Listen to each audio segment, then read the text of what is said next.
ദൈവനാമത്തിന് മഹത്വമുണ്ടാകട്ടെ. വീണ്ടും ഇവിടെ ആയിരിക്കുന്ന സഹോദരങ്ങൾ ഒരുമിച്ച്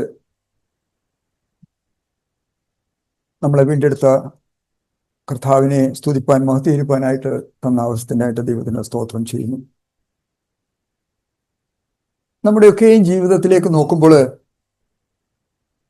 നമുക്ക് മറ്റുള്ളവരെ അനുസരിപ്പാനായിട്ട് ചില ബുദ്ധിമുട്ടുള്ള കാര്യങ്ങൾ തന്നെയാണ്. മറ്റൊരാളെ അനുസരിക്കുക എന്ന് പറയുമ്പോൾ, അല്ലെങ്കിൽ മറ്റൊരാൾക്ക് കീഴ്പ്പെട്ടിരിക്കുക എന്ന് പറയുമ്പോൾ, എന്നാൽ നമ്മളെ സഹായിക്കുന്ന ഭൗതികമായിട്ടോ അല്ലെങ്കിൽ ഏത് രീതിയിലും സഹായിക്കുന്ന ഒരു വ്യക്തിയെ സംബന്ധിച്ചിടത്തോളം ആ വ്യക്തി പറയുന്നത് നമുക്ക് മനസ്സില്ല എങ്കിൽ പോലും നമ്മളത് അക്സെപ്റ്റ് ചെയ്യും, അനുസരിക്കും. കാരണം ഭൗതികമായിട്ടുള്ള ചില കാര്യങ്ങൾ എന്നെ സഹായിക്കുന്ന വ്യക്തിയാണ്. അതുകൊണ്ട് ആ വ്യക്തി പറയുന്നത് ഞാൻ ശ്രദ്ധിക്കണം, ഞാൻ കേൾക്കണം. എനിക്ക് ഇഷ്ടമില്ല എങ്കിൽ പോലും ഞാനത് ചെയ്യും. എന്നാൽ യേശു കർത്താവ് ഈ ഭൂമിയിലേക്ക് കടന്നു വന്നപ്പോൾ യോഹന്നാന്റെ സുവിശേഷത്തിലെ അതിന്റെ 6-ാം അധ്യായത്തിന്റെ അതിന്റെ 38-ാമത്തെ വചനത്തിലേക്ക് കടന്നു വരുമ്പോൾ, യോഹന്നാന്റെ സുവിശേഷം 6-ാം അധ്യായത്തിന്റെ 38-ാമത്തെ, ഞാൻ എൻ്റെ ഇഷ്ടമല്ല എന്നെ അയച്ചവന്റെ ഇഷ്ടമത്രേ ചെയ്യുവാൻ സ്വർഗത്തിൽ നിന്നും ഇറങ്ങി വന്നിരിക്കുന്നത്. ഞാൻ എൻ്റെ ഇഷ്ടമല്ല. അപ്പൊ അവിടെ സ്വയമായിട്ടൊരു ഇഷ്ടമുണ്ട് കർത്താവിന് ഭൂമിയിലേക്ക് കടന്നു വരുമ്പോൾ. എന്നാൽ ആ ഇഷ്ടമല്ല, എന്നെ അയച്ചവന്റെ ഇഷ്ടം ചെയ്യുവാൻ തന്നെ ഞാൻ ഇറങ്ങി വന്നിരിക്കുന്നത്. വേറൊരു translate, never to do my own will but the will of my father. എൻ്റെ ഇഷ്ടമല്ല, എനിക്കൊരു ഇഷ്ടമുണ്ട്, ആ ഇഷ്ടമല്ല, എന്നാൽ എന്നെ അയച്ച ഒരു വ്യക്തിയുണ്ട്, ആ വ്യക്തിയുടെ ഇഷ്ടം ചെയ്യുവാനാണ് ഞാൻ ഈ ഭൂമിയിലേക്ക് കടന്നത്. ഒരു വളരെ സ്ട്രോങ് ആയിട്ടുള്ള, അല്ലെങ്കിൽ ക്ലിയർ ആയിട്ടുള്ള ഒരു സ്റ്റേറ്റ്മെന്റ് ആണ് കർത്താവ് പറയുന്നത്. അത് പറയുന്ന 6-ാം അധ്യായം തുടങ്ങുന്നത് തന്നെ നമുക്ക് കാണാനായിട്ട് സാധിക്കും. യേശു 5000 പേരെ 5 അപ്പവും 2 മീനും കൊണ്ട് 5000 പേരെ പോഷിപ്പിച്ച് അങ്ങനെ കടന്നു വരികയാണ്. അപ്പൊ അവിടെയും ചില കാര്യങ്ങളൊക്കെ കാണുന്നുണ്ട്. അനന്തരം യേശു അതിന്റെ തിബരിയാസ് എന്ന ഗലീല കടലിൽ അക്കരയ്ക്ക് പോയി. അവൻ രോഗികളിൽ ചെയ്യുന്ന അടയാളങ്ങളെ കണ്ടിട്ട് ഒരു വലിയ പുരുഷാരം അവന്റെ പിന്നാലെ ചെന്നു. അപ്പോൾ രോഗികളിൽ ചെയ്യുന്ന അടയാളങ്ങളെ കണ്ടിട്ട് ഒരു വലിയ അപ്പൊ അവർക്ക് എന്തായിരുന്നു ഭൗതികമായിട്ടുള്ള ആവശ്യം? എന്തായിരുന്നു? ഈ രോഗത്തിൽ നിന്നൊക്കെയും ഒരു സൗഖ്യം ലഭ്യമാകണം. അതിനുവേണ്ടി അവര് ഈ കർത്താവിനെ പിന്തുടരുവാനായിട്ട് ഇടയായി തീർന്നു.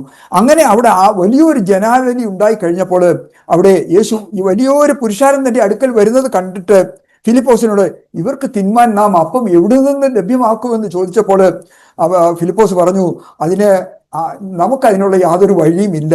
ഞങ്ങളുടെ അല്പം പൈസ ഉണ്ട്, അതിന് വാങ്ങിയാൽ പോലും ഈ 5000 പേർക്ക് പോഷിപ്പിക്കാനോ അല്ലെങ്കിൽ 500 പേർക്ക് പോഷിപ്പിക്കാനോ കഴിയുകയില്ലല്ലോ കർത്താവേ എന്ന് പറഞ്ഞപ്പോൾ അവിടെ ഒരു ശിഷ്യൻ, ശിമോൻ പത്രോസിന്റെ സഹോദരൻ അന്ത്രയോസ് അവനോട് പറയുകയാണ്, ഇവിടെ ഒരു ബാലനുണ്ട്, അവൻ്റെ 5 യവത്തപ്പവും 2 മീനും ഉണ്ട്, എങ്കിലും ഇത്ര പേർക്ക് അത് എന്തുള്ളൂ എന്ന് പറഞ്ഞു. നോക്കാം. അപ്പോൾ അവിടെ ഒരു ഡൗട്ടാണ്. ശിമോൻ പത്രോസിന്റെ സഹോദരൻ അന്ത്രയോസും ഒരു ഡൗട്ടാണ് പറയുന്നത്. അതായത് ഇവിടെ ഒരു ബാലന്റെ 5 അപ്പവും ഉണ്ട്, 2 മീനും ഉണ്ട്, പക്ഷെങ്കിൽ അതിപ്പോ എന്ത് ചെയ്യാൻ, ഈ 10,000 പേർക്ക് അത് എന്ത് ചെയ്യാനാണ് കർത്താവേ എന്ന് പറഞ്ഞപ്പോൾ കർത്താവ് അവരോട് പറയുന്നൊരു വാക്യമുണ്ട്. അതിന്റെ അടുത്ത വചനം 5:6-10 ആളുകളെ ഇരുത്തുവീൻ എന്ന് യേശു പറഞ്ഞു. ആ സ്ഥലത്ത് വളരെ പുല്ലുണ്ടായിരുന്നു, 5000 പുരുഷന്മാർ ഇരുന്നു. പിന്നെ യേശു അപ്പം എടുത്ത് വാഴ്ത്തി ഇരുന്നവർക്ക് പങ്കിട്ട് കൊടുത്തു. അതിനുശേഷം അങ്ങനെ മീനും വേണ്ടുവോളം കൊടുത്തു. അത് തിന്ന് തൃപ്തരായി. അതിനുശേഷം ശേഷിപ്പിച്ചൊക്കെയും അവർ കുട്ടയിൽ പകരുന്നതായിട്ട് കാണുവാനായിട്ട്.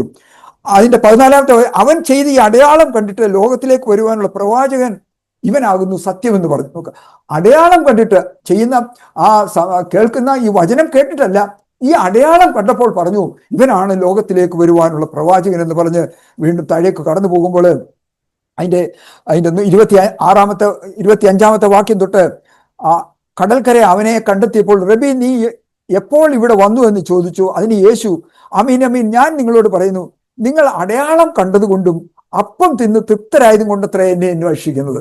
അപ്പോൾ അവരന്വേഷിക്കുന്നതിന്റെ ഒരു ഭാഗം എന്തായിരുന്നു? അവൻ ചെയ്യുന്ന അടയാളങ്ങളെ കണ്ടു. അവർക്ക് ഭക്ഷിപ്പാനായിട്ട് ഭൗതികമായിട്ടുള്ള വിശപ്പ് അടക്കുവാനായിട്ടുള്ള അതവൻ നിവർത്തിച്ചു കൊടുത്തപ്പോൾ അവരെ പിന്തുടരുവാനായിട്ട് ഇടയായി തീർന്നു. നോക്കുക, കർത്താവ് വളരെ വ്യക്തമാണ്, നിങ്ങൾ അതുകൊണ്ടാണ് എന്നെ പിന്തുടരുന്നത്. നിങ്ങൾ അടയാളം കണ്ടതുകൊണ്ടും അല്ലെങ്കിൽ നിങ്ങൾക്ക് തിന്നുവാൻ അപ്പം ലഭിച്ചതുകൊണ്ടും നിങ്ങൾ എന്നെ പിന്തുടരുന്നു. എന്നാൽ എൻ്റെ താഴെ, നശിച്ചു പോകുന്ന ആഹാരത്തിനായിട്ടല്ല, നിത്യജീവനിലേക്ക് നിലനിൽക്കുന്ന ആഹാരത്തിനായിട്ട് തന്നെ പ്രവർത്തിക്കുവിൻ. ഇവിടെ കർത്താവ് പറയാണ്, ഓക്കെ, നിങ്ങൾ ഭക്ഷണം കഴിക്കരുതെന്നല്ല പറയുന്നത്, എന്നാൽ ഈ കഴിക്കുന്ന ഭക്ഷണമല്ല നിങ്ങളെ ജീവനിലേക്ക് നടത്തുന്നത്. അതെന്താണ്? അത് നശിച്ചു പോകുന്നതാണ്. ഈ ജഡം തന്നെ നശിച്ചു പോകുന്നതാണ്. നശിച്ചു പോകുന്ന ആഹാരത്തിനായിട്ടല്ല, നിത്യജീവനിലേക്ക് നയിക്കുന്ന നിലനിൽക്കുന്ന ആഹാരത്തിനായിട്ട് തന്നെ പ്രവർത്തിക്കുവിൻ. അത് മനുഷ്യപുത്രൻ നിങ്ങൾക്ക് തരും. അവനെ പിതാവായ ദൈവം മുദ്രയിട്ടിരിക്കുന്നു എന്ന് പറഞ്ഞു. ഇവിടെ അവരോട് വളരെ ക്ലിയർ ആയിട്ടുള്ള ഒരു സ്റ്റേറ്റ്മെന്റ് കർത്താവ് പറഞ്ഞതിന് ശേഷം അവർ ചോദിക്കുന്നുണ്ട്, അവർ അവനോട് ദൈവത്തിന് പ്രസാദമുള്ള പ്രവൃത്തി എന്ന് പറഞ്ഞാൽ എന്താണ് കർത്താവ് നീ ഉദ്ദേശിക്കുന്നത് എന്താണ്? അവർക്കത് മനസ്സിലായില്ല. വളരെ വ്യക്തമായിട്ട് കർത്താവ് അവരോട് പറഞ്ഞു. യേശു അവരോട് ദൈവത്തിന് പ്രസാദമുള്ള പ്രവൃത്തി അവനെ അയച്ചവരിൽ നിങ്ങൾ വിശ്വസിക്കുന്നത് അത്ര എന്ന ഉത്തരം പറഞ്ഞു. ഒരു വളരെ അവർക്ക് മനസ്സിലാകുന്ന രീതിയിൽ എന്താണ് ഈ കർത്താവ് പറഞ്ഞു വരുന്നതെന്ന് അവർ ബോധ്യപ്പെടുത്തുകയാണ്. അതായത് നിങ്ങൾ പറയുന്ന കാര്യങ്ങളല്ല, നശിച്ചു പോകുന്ന അപ്പമല്ല നിങ്ങളെ നന്മയിലേക്ക് നടത്തുന്നത്. അതായത് ദൈവത്തിന് പ്രസാദമുള്ള പ്രവൃത്തി അവനിൽ അയച്ചവനിൽ നിങ്ങൾ വിശ്വസിക്കുക എന്നുള്ളത് അത്രേ. അവർ അവനോട്, ഞങ്ങൾ കണ്ട് നിന്നെ വിശ്വസിക്കേണ്ടതിന് നീ എന്ത് അടയാളം ചെയ്യുന്നു, പ്രവർത്തിക്കുന്നു? നമ്മുടെ പിതാക്കന്മാർ മരുഭൂമിയിൽ മന്ന തിന്നും അവർക്ക് തിന്നുവാൻ സ്വർഗത്തിൽ അപ്പം കൊടുത്തു എന്ന് എഴുതിയിരിക്കുന്നുല്ലോ എന്ന് പറഞ്ഞു. യേശു അവരോട്, ആമേൻ, ഞാൻ നിങ്ങളോട് പറയുന്നു, സ്വർഗത്തിൽ നിന്നുള്ള അപ്പം മോശയല്ല നിങ്ങൾക്ക് തന്നത്, എന്റെ പിതാവ് അത്രേ സ്വർഗത്തിൽ നിന്നും സാക്ഷാൽ അപ്പം നിങ്ങൾക്ക് തന്നത്. ദൈവത്തിന്റെ അപ്പമോ സ്വർഗത്തിൽ നിന്ന് ഇറങ്ങി വന്ന് ലോകത്തിന് ജീവനെ കൊടുക്കുന്നതാകുന്നു എന്ന് പറഞ്ഞു. നോക്കുക, ദൈവത്തിന്റെ അപ്പമോ സ്വർഗത്തിൽ നിന്നും ഇറങ്ങി വന്ന് ലോകത്തിന് ജീവനെ കൊടുക്കുന്ന, കുറച്ച് 5000 പേരെ പോഷിപ്പിക്കുക എന്നല്ല, ലോകത്തിന് ഒരു ജീവനെ കൊടുക്കുന്ന, നമ്മൾ ഇന്ന് ഇവിടെ ആത്മീയമായിട്ടുള്ള ജീവനിലേക്ക് നമ്മളെ ആയിരിക്കുന്നത് ഈ കർത്താവ് സ്വർഗത്തിൽ നിന്ന് ഇറങ്ങി വന്ന് നമുക്ക് വേണ്ടി ജീവനെ തന്നത് കൊണ്ട് തന്നെയാണ്. അതിന് ശേഷമാണ് 35-ാമത്തെ വാക്യത്തില് യേശു അവരോട് പറഞ്ഞ്, ഞാൻ ജീവന്റെ അപ്പമാകുന്നു, എന്റെ അടുക്കൽ വരുന്നവന് വിശക്കുകയില്ല, എന്നിൽ വിശ്വസിക്കുന്നതിന് ഒരു നാളും ദാഹിക്കുകയുമില്ല. അതിനുശേഷം, എന്നാൽ നിങ്ങൾ എന്നെ കണ്ടിട്ട് വിശ്വസിക്കുന്നില്ല എന്ന് ഞാൻ നിങ്ങളോട് പറഞ്ഞല്ലോ. പിതാവ് എനിക്ക് തരുന്നത്, അതിന്റെ 37-ാമത്തെ വചനം, പിതാവ് എനിക്ക് തരുന്നത് ഒക്കെയും എൻ്റെ അടുക്കൽ വരും, എൻ്റെ അടുക്കൽ വരുന്നവനെ ഞാൻ ഒരു നാളും തള്ളിക്കളയുകയില്ല. പലപ്പോഴും ഞാൻ ചിന്തിച്ചിട്ടുണ്ട്, കർത്താവെ, നീ എന്നെ തിരഞ്ഞെടുക്കുവാനുള്ള കാരണം എന്താണ്? കാരണം ഞാൻ നിനക്ക് ഹിതകരമായിട്ടുള്ള ഒരു പ്രവൃത്തി ചെയ്തോ അല്ലെങ്കിൽ നീ ആഗ്രഹിക്കുന്ന പോലെ ഒരു ജീവിതം നയിച്ചിട്ടോ അല്ല നീ എന്നെ തിരഞ്ഞെടുത്തത്. അപ്പൊ എന്താണ് അതിന്റെ പിൻപിലുള്ള എന്താണ് കർത്താവിന് താല്പര്യം ഉണ്ടായത്? ഇവിടെ പറയാൻ നോക്കുക, പിതാവ് എനിക്ക് 37-ാമത്, പിതാവ് എനിക്ക് തരുന്നതൊക്കെയും എൻ്റെ അടുക്കൽ വരും, എൻ്റെ അടുക്കൽ വരുന്നവനെ ഞാൻ ഒരു നാളും തള്ളിക്കളയുകയില്ല. ഞാൻ ഒരു പുണ്യപ്രവർത്തി ചെയ്തത് കൊണ്ടോ ഞാൻ പാപത്തിന്മേൽ ഒരു ജയജീവിതം നയിച്ചത് കൊണ്ടോ അല്ല കർത്താവ് എന്നെ തിരഞ്ഞെടുത്തത്. അതായത് പറയാണ്, പിതാവ്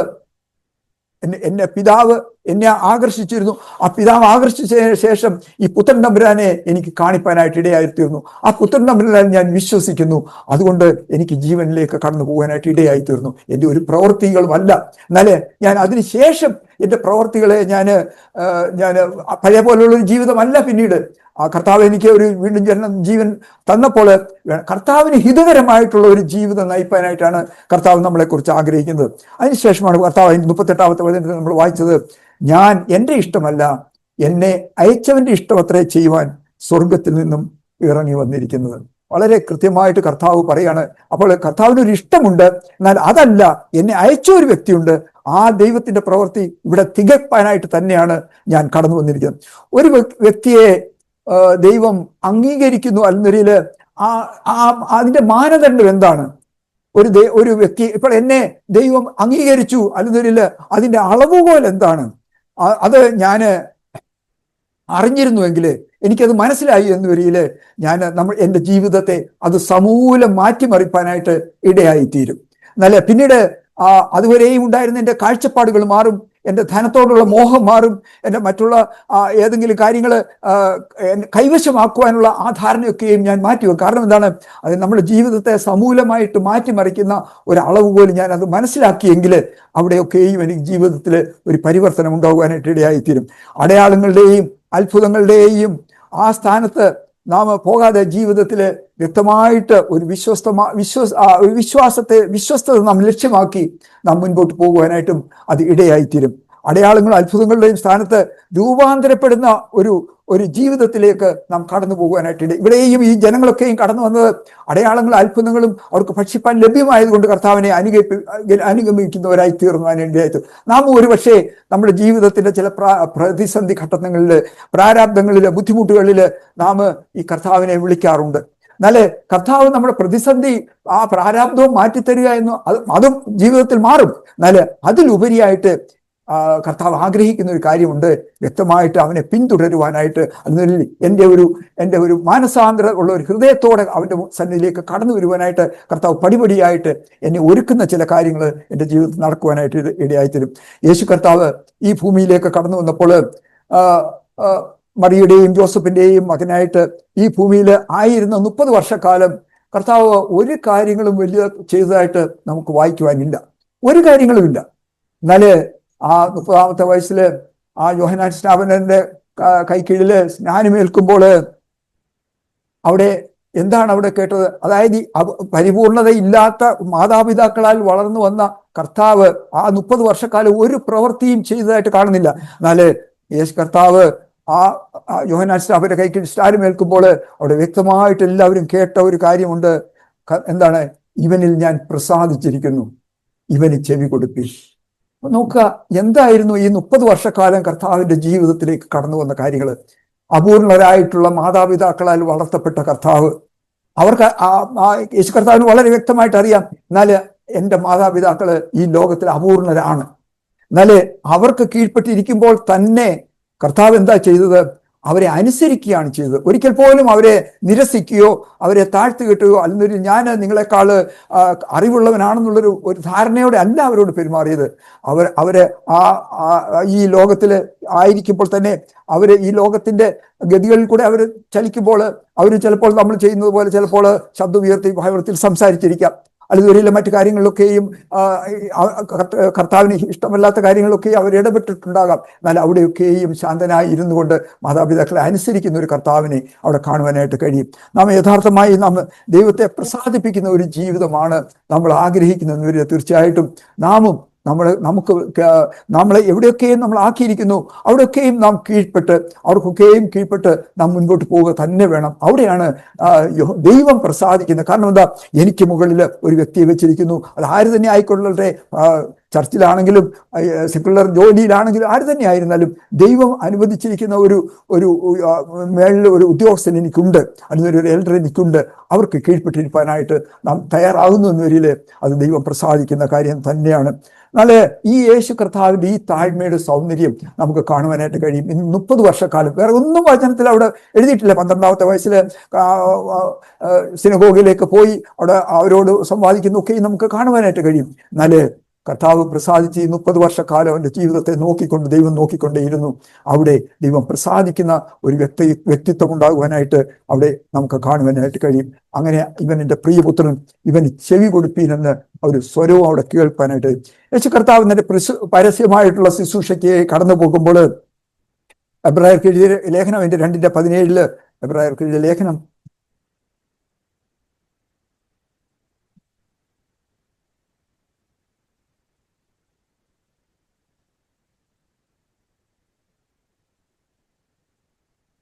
2:17-18 വാക്യങ്ങളെ, അതുകൊണ്ട് ജനത്തിന്റെ പാപങ്ങൾക്ക് പ്രായശ്ചിത്തം വരുത്തുവാൻ അവൻ കരുണയുള്ളവനും ദൈവകാര്യത്തിൽ വിശ്വസ്ത മഹാപുരോഹിതനും ആകേണ്ടതിന് സകലത്തിലും തന്റെ സഹോദരന്മാരോട് സദൃശനായി തീരുവാൻ ആവശ്യമായിരുന്നു. ഇവിടെ ഒരു വ്യത്യാസവുമില്ല. ഞാൻ കടന്നു പോകുന്ന എല്ലാ വഴികളിലും അല്ലെങ്കിൽ ഞാൻ കടന്നു പോകുന്ന പ്രതിസന്ധി അതുപോലെ തന്നെ തരണം ചെയ്ത് കടന്നു വന്ന ഒരു കർത്താവിനെ നമുക്ക് കാണുക വ്യക്തമായിട്ട് പറയുന്നത്. അതുകൊണ്ട് ജനത്തിന്റെ പാപങ്ങൾക്ക് പ്രായശ്ചിത്തം വരുത്തുവാൻ അവൻ കരുണയുള്ളവനും ദൈവകാര്യത്തിൽ വിശ്വസ്ത മഹാപുരോഹിതനും ആകേണ്ടതിന് സകലത്തിലും തന്റെ സഹോദരന്മാരോട് സദൃശനായി തീരുവാൻ ആവശ്യമായിരുന്നു. യഹോവ ദൈവം കൽപ്പിക്കുക. അതിന് ശേഷം 18-ാമത്തെ വാക്യം വായിക്കുകയാണ്, താൻ തന്നെ പരീക്ഷിതനായി കഷ്ടം അനുഭവിച്ചിരിക്കാൻ പരീക്ഷിക്കപ്പെടുന്നവർക്ക് സഹായിപ്പാൻ കഴിവുള്ളവനുമാകുന്നു. നോക്കുക, ഇവിടെ നമ്മെ എങ്ങനെയാണ് നമ്മുടെ പരീക്ഷണ ഘട്ടത്തിൽ, നമ്മുടെ പ്രതിസന്ധി ഘട്ടത്തിൽ നമ്മളെ സഹായിക്കുന്നത്? താൻ തന്നെ പരീക്ഷിതനായി കഷ്ടം അനുഭവിച്ചിരിക്കാൻ പരീക്ഷിക്കപ്പെടുന്നവർക്ക് സഹായിപ്പാൻ കഴിവുള്ളവനുമാകുന്നു. നാം അതിന്റെ 4-ാം അധ്യായത്തിലേക്ക് കടന്നു വരുമ്പോൾ 15-ാമത്തെ വാക്യം ഇങ്ങനെയാണ് വായിക്കുന്നത്. ഹെബ്രായർ 4:15 നമുക്കുള്ള മഹാപുരോഹിതൻ നമ്മുടെ ബലഹീനതകളിൽ സഹതാപം കാണിപ്പാൻ കഴിയാത്തവനല്ല.